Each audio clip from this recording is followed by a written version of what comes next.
So we've heard your request for extra content from our Pentatonic Voicings course, and today we're diving into the A section of the classic tune Body and Soul and transforming it with some amazing pentatonic voicings.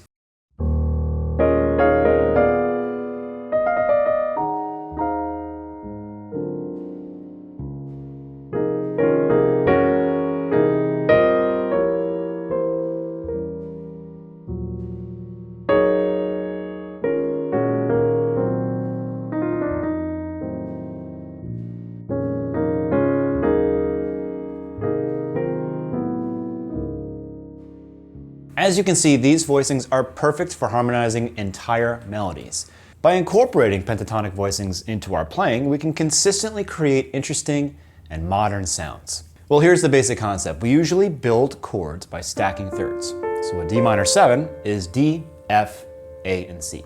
And we can extend the chord to the 13th by stacking 3 more notes like this.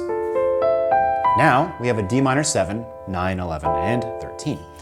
But as you can see, this is nothing more than a D Dorian scale played by using skips.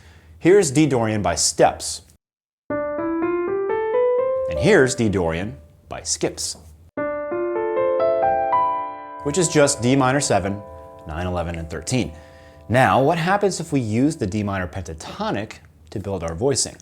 D minor pentatonic is D, F, G, A, and C. And if we play it by skips, we get this. Now we have a really modern sounding D minor 7 voicing with all chordals and a third on top. And of course, we can play in versions of this voicing like this.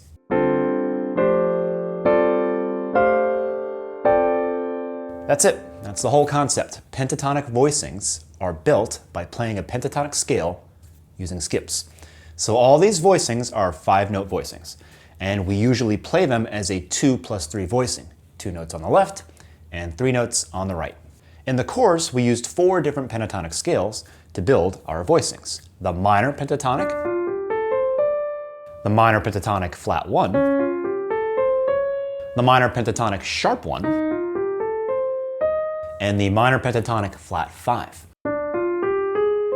With these 4 scales, we can build voicings for any types of chords. All right, so now that you understand how to build these voicings, the only thing that we have to do is to find a nice pentatonic voicing that has the melody note on top.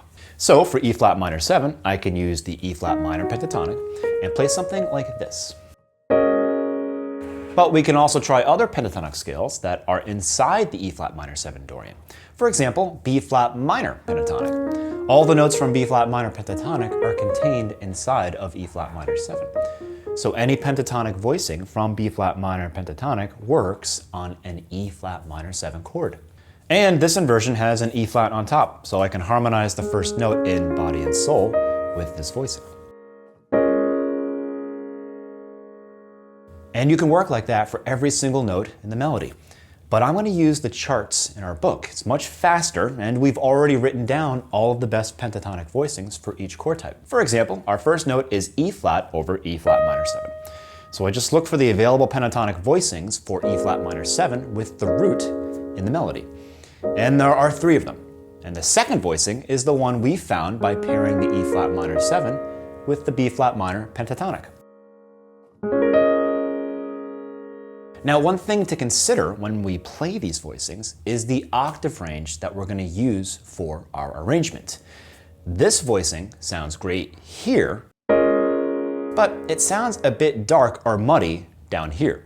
So I'm going to start my arrangement with the melody an octave higher than the original. And we could work throughout the entire melody following this method. But I want to touch on a few things that are important when harmonizing a melody using pentatonic voicings, actually on any type of voicing. The first thing to consider is how much information, or how much of the actual chord's color, we're missing from the chord when we play a voicing. For example, in our first voicing, we're playing a chordal voicing where the bottom note is the 11th of the chord. This makes the quality very ambiguous. Is this an E flat minor 7? Or is it a D flat 6? Or maybe it's a B flat minor 7? Remember, the lowest note in a voicing is almost always perceived as a chord tone. And because this note is an A flat in our voicing, it's very hard to hear this as an E flat minor 7. A good option though is to add the root of the chord and then play the chord exactly as we did in our arrangement. Now our voicing sounds more like an E flat minor 7. Also, always consider using different voicings when the melody has repeated notes. If you look at our third voicing, the top note is again an E flat, like on the first chord. So I changed it to a different voicing with C as the second to last note. Of course, this is completely optional, and you're the judge when taking these decisions. Just remember to consider whether or not you want to repeat voicings on repeated notes. Another thing is you don't always have to harmonize every note in the melody. Playing 5-note voicings on every chord is not always the best option, nor is it easy to do. For example, on the last beat of measure 1, we play this figure. And by not playing a 5-note voicing, we were free to add this more intricate enclosure on the E flat note. Finding the balance between harmonized and non-harmonized melody notes is also a matter of taste. Of course, in our example, we went a little bit overboard by harmonizing most of the notes, but that was just for the sake of giving you more examples of pentatonic voicings. Another thing to consider is the harmonic context. Always ask yourself, what's the function of the chord that I'm playing? Which chord am I going to? For example, on the last beat of measure 3, we harmonized the A flat melody on a G flat 7 with this voicing.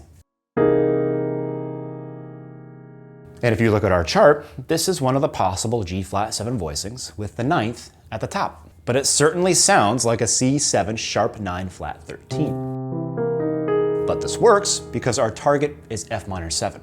And G flat 7 is acting as the sub 5 of F minor 7, replacing a C7. So it kind of makes sense to do it. Listen to this voicing when I add the G flat on the bass. Pretty harsh, right? And that's why we didn't add the G flat down here. Leaving the G flat out offers a more ambiguous sound to the voicing.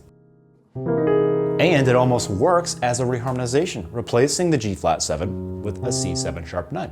Another example is on beat 2 of measure 4.